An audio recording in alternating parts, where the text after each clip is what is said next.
Hi everyone. So the question I'm going to answer is, how do you suggest depth of field using color and light?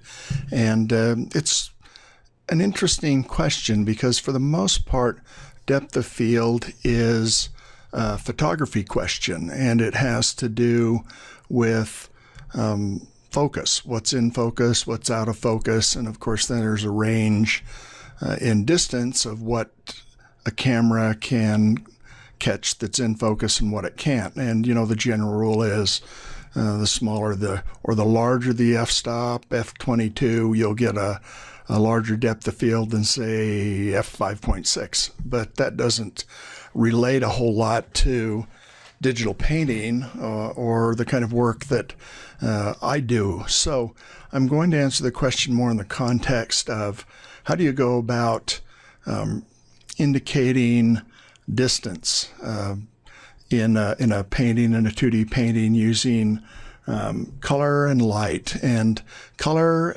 I'll assume, is just that, and light, I'll assume, means value. And a couple things I want to just really briefly talk about before I get into that. It's all based on an old term called aerial perspective, and you've all probably heard that term before. It's probably nothing new. A couple things to remember about how it works, though, and why it works. And it's basically this.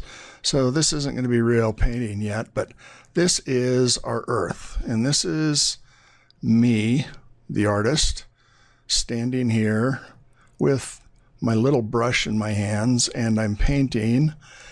And I'm painting part of my backyard here where I live. It's a place called Goblin Valley State Park, and it's got all these cool rock formations that kind of look like this.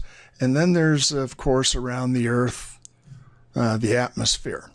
Now, the basic premise to remember, well, there's two basic premises to remember. First one is that if my eye looks straight up, I'm looking through less space than if my eye looks this way. If I look this way, I'm looking through a lot more space at the objects I'm looking at. This is why, generally speaking, if you look straight above you, the sky will be a darker blue.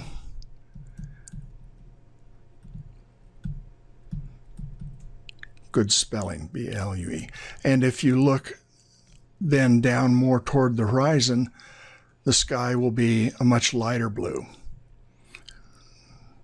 I probably shouldn't write while I'm saying this, and the reason is, of course, because the sky is not an empty space. There's all sorts of junk and things in the sky, dust and raindrops and clouds and all of this stuff that can interfere with the transmission of light.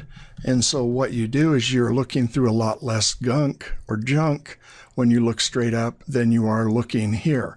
So the sky above is dark, and then the sky that is toward the horizon, let's see, how do I do that? Horizon will be light. Really important concept to understand and understand why it works. It can work in really any environment, whether you want to paint an alien landscape, you know, unless it's in a pure vacuum, there's always going to be something in the air that will be affecting the transmission of light. Now, a lot of it will depend on what the ground color, what's happening on the ground. Goblin Valley is this neat red rock area down south from me, and I've actually seen before clouds above that the sky or the sun, the light was coming down, hitting the red rock ground and reflecting back up onto the bottom of the clouds. So the clouds actually were reddish on the bottom instead of what you would think of as white. So anyway, getting back to this, the other thing you want to remember is how objects work. Let me go ahead and clear this. So here I am, the artist again, and now I'm actually painting, and my beret cap. and my palette. And I'm painting a barn over here, or what in my world passes for a real quick and dirty happy barn. Up here, and maybe there's a cow in it. Doesn't really matter. And there's a few trees around, you know, the usual sort of thing. Now, assuming, and this is assuming kind of an everyday situation, the sky will be darker up here and lighter down here. And depending on where the light source is generally the sky. Now, specifically, it can be the sun, but generally speaking, the light source is the sky, which means that the lightest thing in the environment when you're painting will generally be those things that are perpendicular to the light source. So it will mean that the flat surfaces that are perpendicular to the light source will be the next lightest thing in your painting. You can see this in a lot of paintings when you look for it. It doesn't mean that the ground is going to be as light, and in some cases it still will be darker than the sky. Some cases the sky will be darker than the land. But anything that's perpendicular to the light source will generally be the lightest thing in the environment. That also means that anything that is parallel to the light source, so the side of the barn that is not being struck by any light, things that are parallel or vertical will be the darkest areas in a landscape. Now, couple that with what's happening with looking through little gunk above you and a lot of gunk looking out toward the horizon. This may be the darkest thing in the landscape, but depending where it is in the horizon relative to you, it may not be very dark as it goes farther back. The bottoms of trees and the trunks will generally be darker. Anything that is perpendicular. Now, that's why a barn is also a good example, because obviously, or buildings, anything that is not quite perpendicular. So if the light's coming down and it's just going straight through perpendicular, none's going to reflect back to you. But if it comes down and reflects toward your eye by an object that is not flat but going toward the vertical, this object's value is going to be somewhere between the light of the ground and the dark of a vertical object. So really, really quick and dirty, but those are really two important things to remember, that if you look above you, things appear darker and then lighter toward the horizon. So the way this works in real life isn't that hard when you're painting a picture. Start with a sky. Now, I could start by using a gradient, and sometimes I will do that. But in a lot of cases, I just like painting the sky in. Now, I'm going to exaggerate a few of the color changes and things a little bit here, just so that the point gets made well. And some of these changes, value changes, can be very subtle. So in the question, when I'm saying value changes, I'm referring pretty much to what the question is about light. And then the color, of course, it's self-explanatory. I'm just talking about the color. And as you can see, I'm going around here, and as I'm painting the sky down, I'm bringing the color lighter and lighter as I go. Generally speaking, for me, this sky would be too dark up at the top, but it does make the point. So, and I'm making it kind of rough. I don't a lot of times use gradients because they're so smooth, or if I do use them, I will adjust them quite a bit so that by repainting over them and such, so that they don't look quite as just kind of flat and uninteresting. And there's actually a term that you use for large areas of color that there's not a lot of variation or things, and it's called color quality. And so you really always want to have the color quality in your paintings be as high as possible.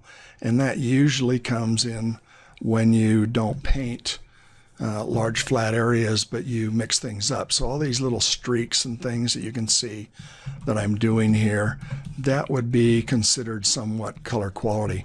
Now, this is a rather ragged example of it, but you know, I would break it up some regardless of what I'm doing.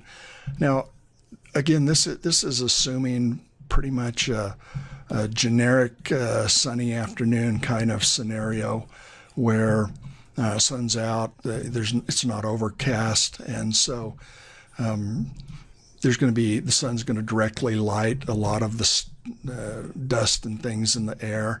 And since I'm painting kind of a desert area, that also plays a great deal into the color of the horizon here as I get down toward it. Now you notice as I've gone from the top up here, you know, I'm kind of in a middle value, a little bit above. Then when I go down here, I just gradually get lighter and lighter. That's kind of what that's what the sky does in a landscape, generally speaking. Now, it doesn't matter whether you're painting an alien planet or anywhere else. If it's got an atmosphere, that's going to kind of be the way things work. So I'm going to start adding some landscape to this, and I'm going to be painting, like I mentioned, Goblin Valley, which is a really fantastic area up where I live. And I'll be starting in the background here a little more red because I am looking through kind of a lot of this atmosphere, and I'm varying the landscape some just on purpose. And again, this will be pretty quick, but Goblin Valley, incredibly interesting place. You know, it's got all these rock formations and things around. So, and I'm just really making this up. I'm not not looking at any reference. You can actually paint a fairly serviceable landscape when you understand aerial perspective and how it works without having to look at any reference materials. Now I do need to decide early on, and so probably now's a good time, where my light source is going to be from. And I don't want it to be straight above. That's a little bit boring. So I'm going to assume that it's coming off from the side just a little bit. And I'm going to make, so I'll have the light source coming in from the upper left down here. And it will affect the rocks and things that I'm painting. Mostly, I get these down, and the way I determine whether I'm too light or dark when I'm doing this kind of thing is I squint my eyes, and if the values between these very distant rocks or mountains or whatever you're painting are very similar and you don't see a big jump between these two values, now there is not that big a jump, then you're about in the right value range. And then what I'll do is I'll look up here and I'll pick this color and I'll come up here, make it a little warmer for the light. I might even pick some of the lower light source, and I'll start painting in the light direction. So the light coming in again from upper right here. And this is again what happens pretty naturally in a landscape is you get these areas in the distance where the shadows and the light sides of the objects are very, very close. In fact, I could even come in and use some of the blue sky color to indicate some of these lighter areas. I want to keep the contrasts at a minimum. and I want to keep the detail at a minimum. These things are far, far back, and you won't see them a lot of contrast and detail. We're all familiar with how this works because we see it around us. But if you're not careful when you think about it or when you're painting it, you can get into some trouble really quick. And there may be, okay, some distant flat ground also. And again, it's going to be light like the sky is because it's perpendicular to the light source. Put a little blue in these background colors. Pick up some of the colors in the sky. It's getting just a touch darker than I think I might want, so I'll lighten it just a little bit. And these are, you do lose some of, a fairly significant amount actually, of the actual color of the terrain. You know, so greens, different colors, they will fade out to be much less noticeable. In atmospheric perspective also, as a general rule, the colors that you lose first tend to be the yellows and greens, those type of colors. Blues, purples, reds, they'll hang in there a little longer as they go back in the distance, but you will eventually lose color. So on the mid-ground, I start working up a little bit more into some of the colors of the actual environment.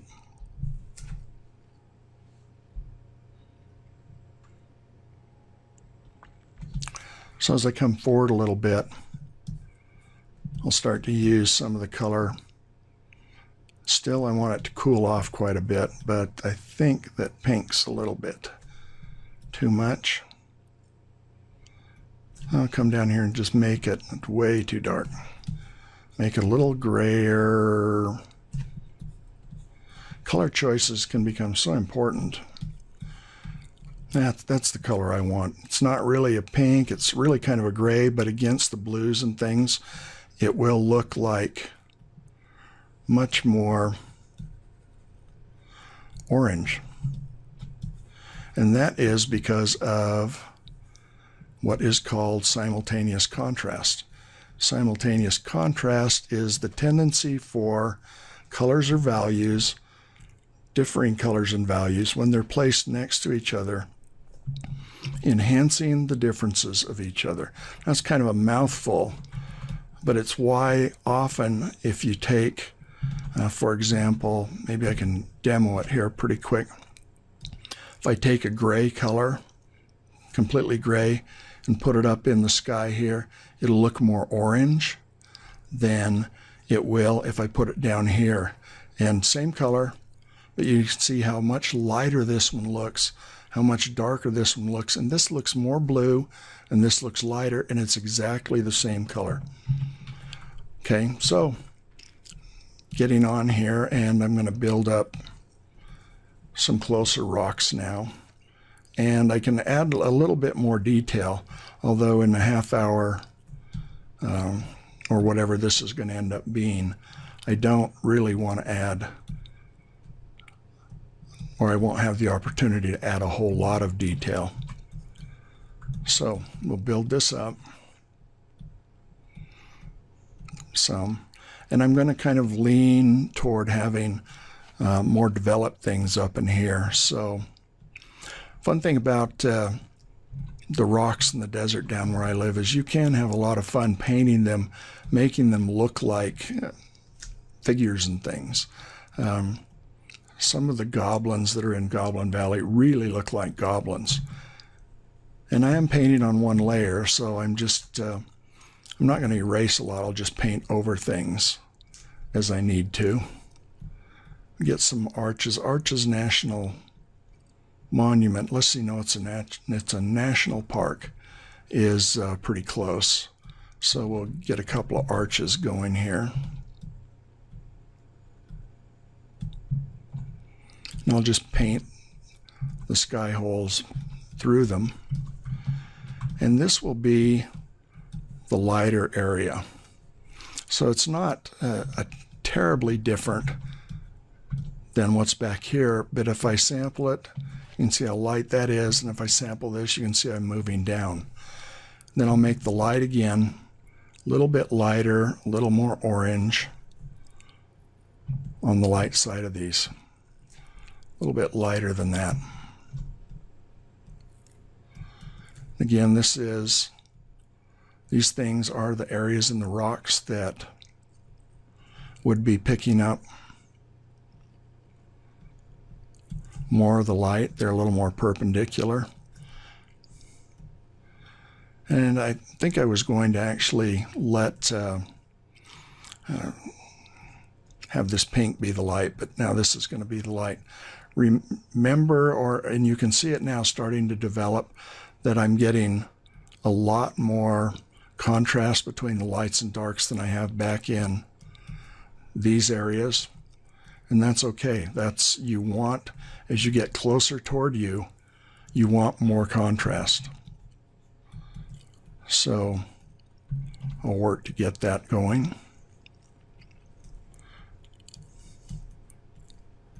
Again, I'm assuming my light source is from the upper left. These are rather random rocks, but in the desert they actually are pretty random. And unless you've got a great deal of difference between some of these areas, you can let them overlap to help add some distance. You can get, it's getting a little kind of a mixed color down in here. And maybe let's put another arch coming in over here. This is definitely not the time of year when you want to be down there. It's quite easy and very often gets over 100 degrees. But it is really a spectacular area. Okay, so now I come forward a little bit with the color, indicating some of the flat ground. And if I want, I can come back in here a little bit and add a couple little more shadow things. I just want to keep the contrast correct. I don't want to come in and say, oh, it's in shadow, and put a shadow in like that. Not yet. As I get closer and closer. So handling your values well becomes really, really critical.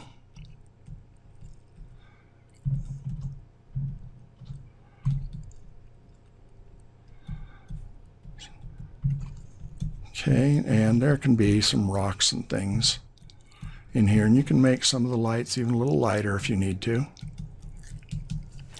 Okay, but this generally now has more contrast and darker colors than up here. Now I'll come up to even closer into, say, even just the foreground area. And I'll knock in some of this kind of orangey red rock kind of color. In the foreground, it is where you want to keep your greatest concentration of not only color, but the contrast. The dirt and the rocks and the sandstone down there is literally, quite literally, this orange. It's an amazing thing. Very beautiful. Okay, so this is quite a bit more contrasty up here and lighter. The ground area here. Still like to get some color differences in here. You can also too, and I didn't mention this, but sometimes when I'm doing a landscape, I might add kind of a zigzag shape into here. Now it's got to stay with similar values, and if I was painting a road, I might use it to paint a road but it kind of helps lead your eye from the back to the forward, to the foreground. Not that I would expect your eye to get lost, but it doesn't hurt. In that case also, as I got closer to the foreground, I would come in and probably add a little more lip on some of this as it got lighter and closer toward my point of view back here.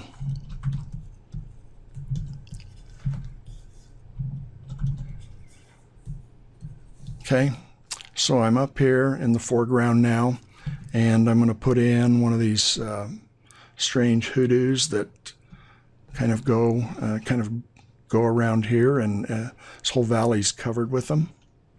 And again, I'm kind of making this up at this point, but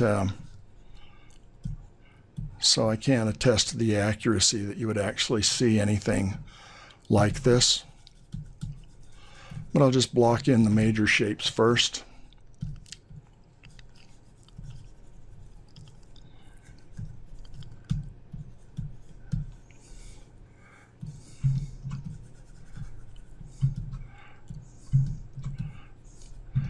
There are some areas and rocks that balance that you just don't understand how that could possibly work. So I'll go ahead and throw a few of those kind of things in here.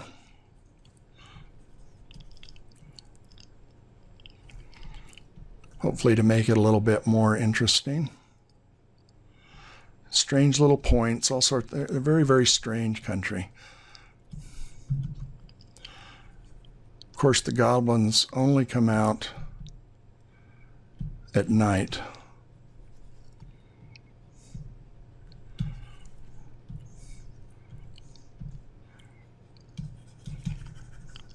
One more here. And of course, now you see I'm starting to work into at least mid-value range. I don't want to wipe out all of my mountains behind there, so I'll kind of leave that where that is. But I think I'll go ahead and extend one up. Another way to help indicate depth as you come forward, aside from color and value, a device that's often used is to frame the objects behind with something on the edges here. So in this case, I'll put in another rock that's kind of up here, framing in. And so you're kind of looking through a view at the distance here. Okay, so again, my light's coming from the upper left. So I'm going to come in here now and start putting in some darks for the shadows on these. I want a little more intensity. So on a sunny day, you will have much more contrast between the lights and the darks than of course you would on a foggy day. So keep and get quite a bit of contrast in here. And you can also get more detail. Now, I'm not going to have a lot of time to get a lot more detail in here, but you can have a lot more detail as you get closer.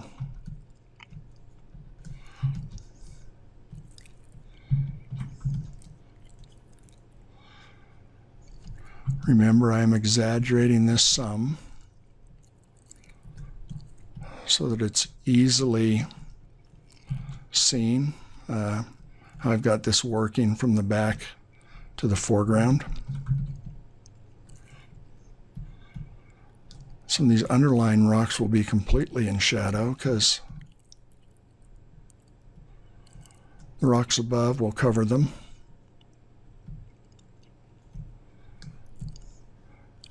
If you're working on a layer, you could make it so that this works quite nicely, and you could rework the background and things to make it look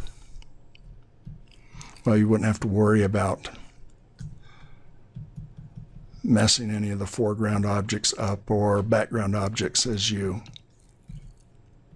paint it. Okay, so again, coming from the upper left, so that means I'm going to have shadows that come down like this. And you don't have to actually even indicate your shadows accurately, as long as you just kind of place them correctly where they might be. They'll be believable. A lot of erosion on these, so as I get more toward one side on the lower edges here, you'll see some more erosion kind of things as the rocks come down. Same thing up on this one. And kind of having the dark frame on this side with this one rock will work nicely.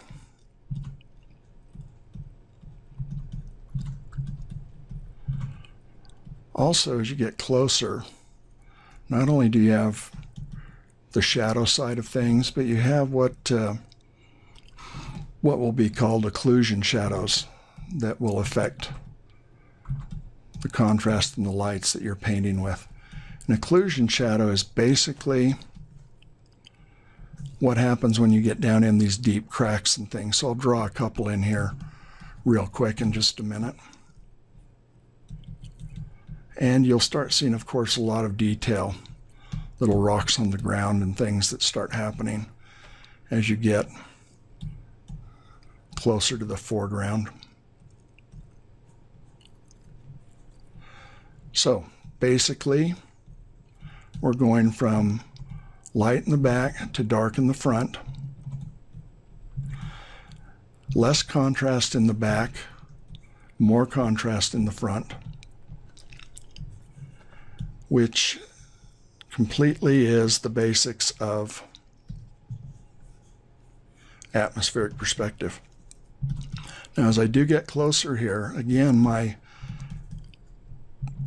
ground areas can be lighter than the objects that are standing. So even though I've got a light source on these, I can come in here and I'll select quite a bit lighter color, but I'll lean it also quite a bit more toward kind of a yellowish orange color, more saturated for some of this flat area. It's probably a little too yellow there.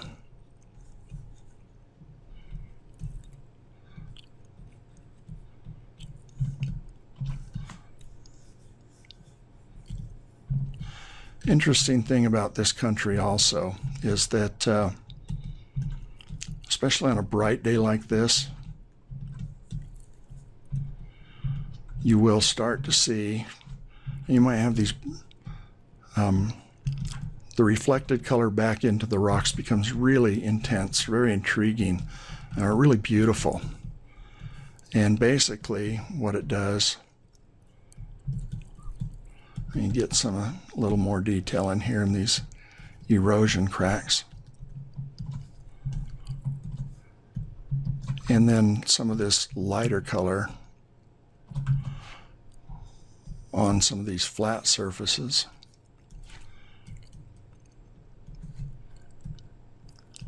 And I'll get back to the reflected color.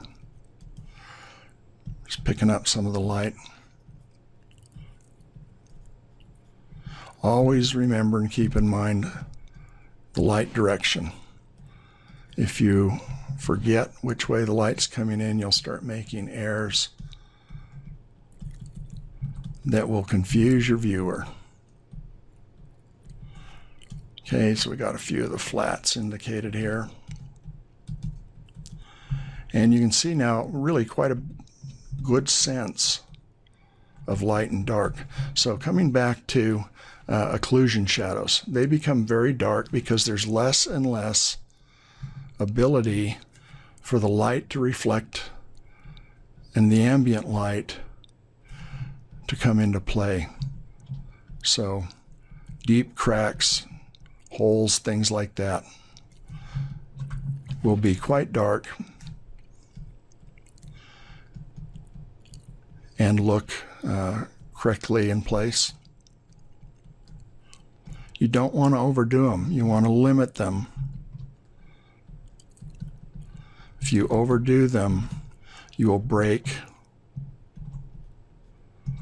the feeling of reality. So, and I always have a tendency to overdo them. I want to paint cracks and things whenever, make it look really interesting. Keep them small, dark, and they are mostly found in areas where pretty soon the light just isn't able to penetrate. So erosion areas, crack areas.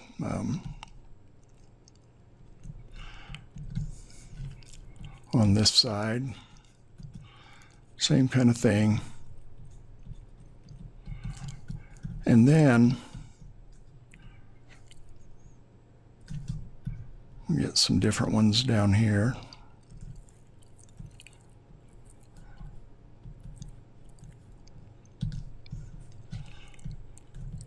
Deep shadow areas.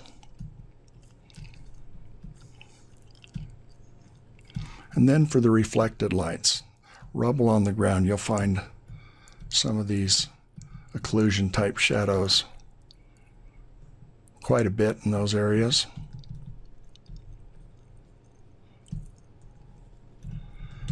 Here and there on the ground. And then on these red rock canyons, it is just a fascinating thing. The reflected lights will come in. Sometimes the light just is so bright that I don't even have light enough lights down here. In fact, I could go and I'd still be probably need to get some more contrast. Or I still probably, I mean, not have as much contrast as there really is. I try to use line to help lead my eye through things. Okay, now finally back to the reflected lights. They're in some cases so intense that they're just a bright, bright orange. And they'll reflect in wherever the rocks reflect back into themselves. So you not only have a contrast of value up here from very light to very dark, but you have a contrast of color. Always keep your most intense colors and value contrasts in the foreground and where you want people to look. If you want people to pay attention to what you've got going on up in front, then keep the background subordinate.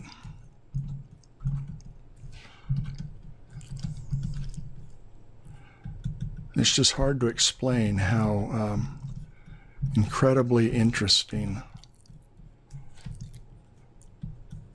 these colors get. Now, in some of these higher areas, you wouldn't have as much reflected light coming in because there's nothing reflecting it back in. But when you get to the areas where you're close to the ground or some other rocks,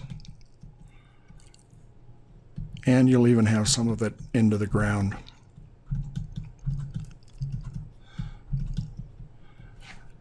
And of course, then up on my rocks on this side also. Now, final touch, clouds. Haven't even talked about clouds, but clouds can help you quite a bit indicate space and distance.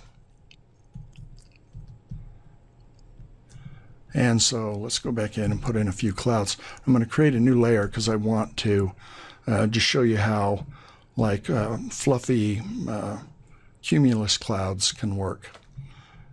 Pretty much, I'll just draw it really close. If we get down here toward the horizon, of course, the clouds get smaller. Okay, so they can be indicated.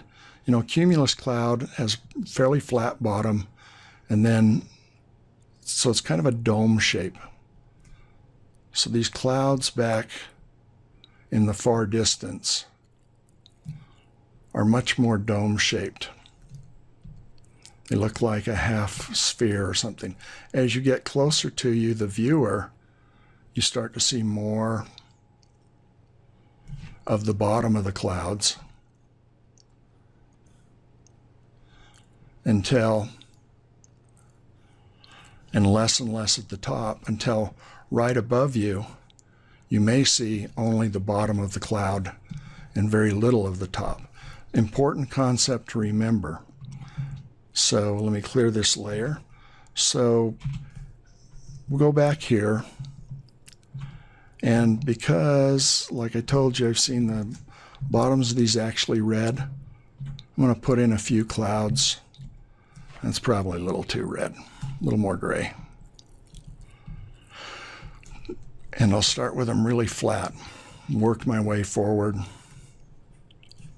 to where I'm seeing larger area on the bottom. So I'm painting.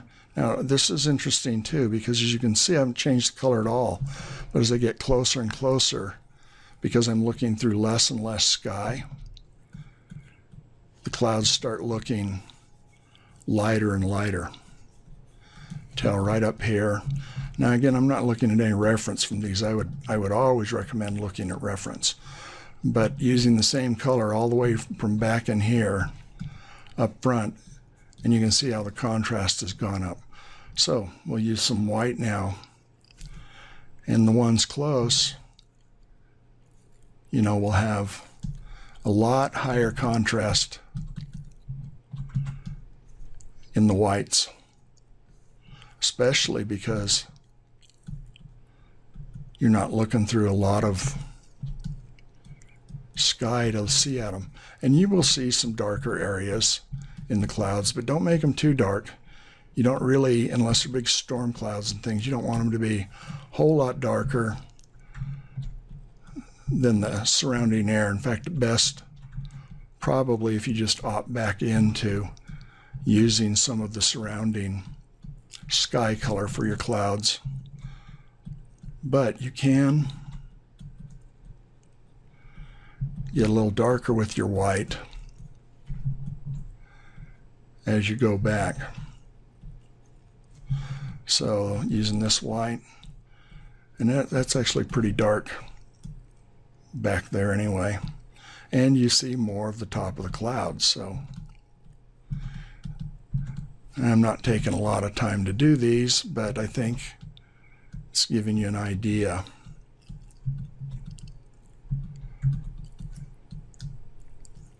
How this works. And so there, really kind of in a quick nutshell, is how you use color and lighter value to indicate depth in your image, and it will work all the time. So again, I haven't not used any reference on this. I'm just trying to get it in pretty quick, and you'll see it work all the time. One thing I didn't mention, so hopefully you will, it's the artist secret. As a general rule, all colors going back as you look through the atmosphere get progressively lighter and cooler. Now, cool doesn't mean necessarily blue. Cool means, well, cool's relative, so it'll mean different things at different times. Right now, and a good example of color temperature, you know, red, yellow, and orange are considered warm colors, and blue, green, and violet are considered cool colors. But again, it's relative, because there are cool reds, there are cool yellows, there are warm blues. The interesting thing is, you can take the same color and given different circumstances, it will look different. And it works the same way almost with temperature. So right now down here, 50 degrees in Goblin Valley would be considered really cool. In January, it would be considered warm. Same thing with color. Just remember, as colors go back, they get darker, they get lighter and cooler, all except one color. And that one color is white. And white gets darker. So you can see here, quite white. The lightest part of the cloud here is darker. Gets darker still. And on these ones, it gets darker. And it also gets more yellow. So on these clouds back here, they'll look more correct if I yellow up that white a little bit. It's the only color that does that. And bring a little bit up forward. Now, darker and more yellow, again, is relative. Because dark, if it looks out of place, is wrong. But being in the sky, on an average day, they will probably be darker than the land underneath them. And there you have it, how to use value and color to give a sense of depth in a painted image.